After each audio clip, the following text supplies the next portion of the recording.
Salut à tous, aujourd'hui dans cette vidéo nous allons voir ensemble comment réaliser ce superbe effet dessin au crayon. Alors, ça peut paraître kitsch pour certains, mais ça peut donner son petit effet, ça peut être assez intéressant quand il est placé dans un décor ou des choses comme ça pour avoir un petit effet un peu dessin en plus si on a envie de s'amuser. C'est bien de le savoir, c'est bien de connaître cette technique, parce que parfois ça peut nous être très pratique quand par exemple on a des enfants et qu'on a envie de les faire colorier un dessin, et ben ça peut nous servir. Alors, pour cela, il nous faut une image source. Donc on va supprimer l'effet, que je puisse vous montrer comme il faut. Voilà.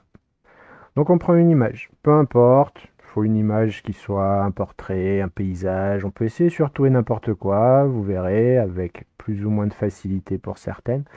Ça peut être carrément intéressant de l'utiliser et puis de réussir certains effets assez marrants. Donc pour cela, on va tout simplement dupliquer notre image, CTRL J. Ensuite, ce que nous allons faire, c'est que nous allons mettre un effet, enfin un effet, un calque de réglage noir et blanc, tout simplement, et passer ce calque. Donc on va venir sur le calque en dessous, et là on va faire CTRL I, qui va nous intervertir, nous la mettre en négatif. Si j'enlève l'effet noir et blanc, vous voyez que tout de suite, elle est en négatif, l'image. Voilà. Ce calque-là, nous allons le passer en densité couleur moins. Et elle a plus ou moins disparu. Alors, pourquoi certaines parties n'ont pas disparu? C'est simple, c'est parce qu'elle est très contrastée. Si vous prenez une image moins contrastée, vous verrez que les parties, vous aurez une image totalement blanche. Ensuite, ce que nous allons faire, c'est que nous allons lui appliquer un flou gaussien qui va nous permettre, avec le flou gaussien, de faire afficher les traits. Donc, on va zoomer un peu sur notre image. Déjà, on voit que si on zoome, on aperçoit déjà quelques petits restes de l'image. Donc, on va accentuer ces effets. Donc, dans la barre des tâches, filtre, flou, flou gaussien. Et là, à nous de régler en fonction de ce que l'on veut, du détail que l'on veut. Est-ce qu'on veut un peu de détail dans les arbres ou pas, un peu de détail dans le ciel, ou si on veut rester assez simple. Voilà. Moi, je vous conseille de faire vos essais, de faire vos réglages comme vous avez envie, hein. Je ne vais pas vous dire il faut régler à tant de pixels, etc. Parce qu'on est tous totalement différents en sensibilité. Donc, en fonction de l'effet que l'on veut, si on veut plus ou moins de détails ou pas. Donc, une fois que vous avez votre réglage qui vous plaît, vous appuyez sur OK, tout simplement. Ensuite, on va revenir au-dessus. Ce que nous allons faire, c'est que nous allons créer un calque de réglage courbe qui va nous permettre de faire ressortir les noirs et les blancs. Donc, dans les calques de réglage, nous choisissons l'outil courbe. Là, vous voyez que notre courbe, elle est quand même très blanche. Donc, on va faire comme ceci et faire revenir. Voilà. Et là, vous voyez que on arrive à récupérer encore des détails dans notre image. On peut venir sur les blancs aussi.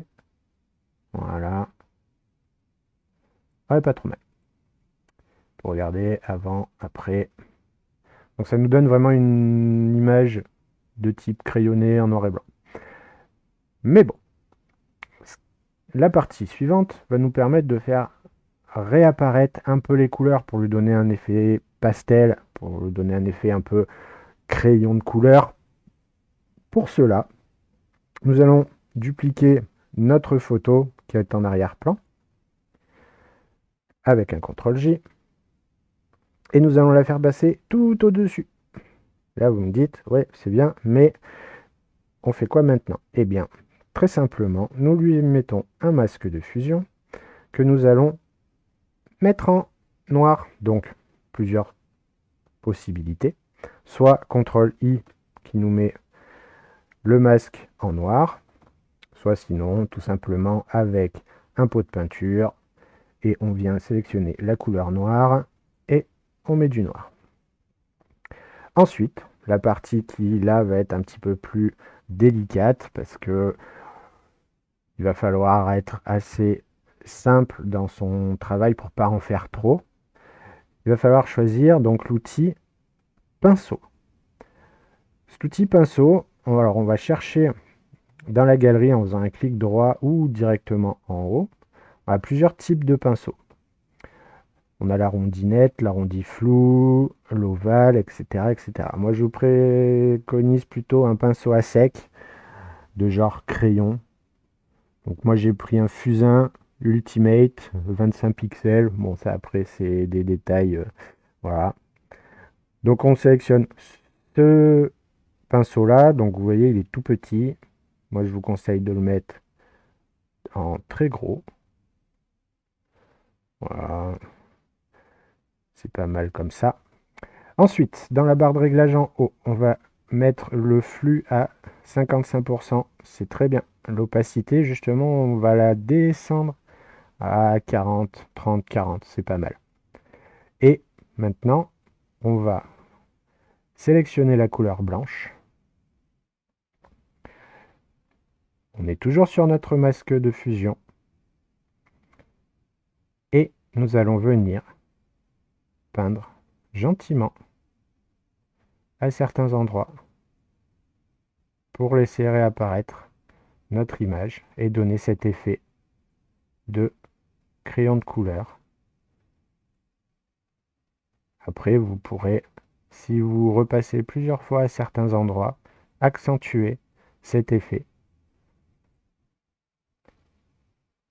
et avoir un rendu qui vous plaît pour donner justement cet effet de dessin au crayon de couleur. Voilà, en quelques clics, vous avez réussi à faire cette image assez facilement. Ça fonctionne avec tout, comme je vous ai dit au début, avec des photos de portraits, des animaux, etc. Vous pourrez vous amuser à expérimenter tous les styles que vous voulez avec cette technique-là. Je vous laisse bien entendu l'image source en commentaire. Et puis n'oubliez pas de vous abonner, de liker, de commenter si vous trouvez que je fais des trucs bien ou pas. Après, c'est à ça que servent les commentaires. N'hésitez pas et puis on se dit à bientôt.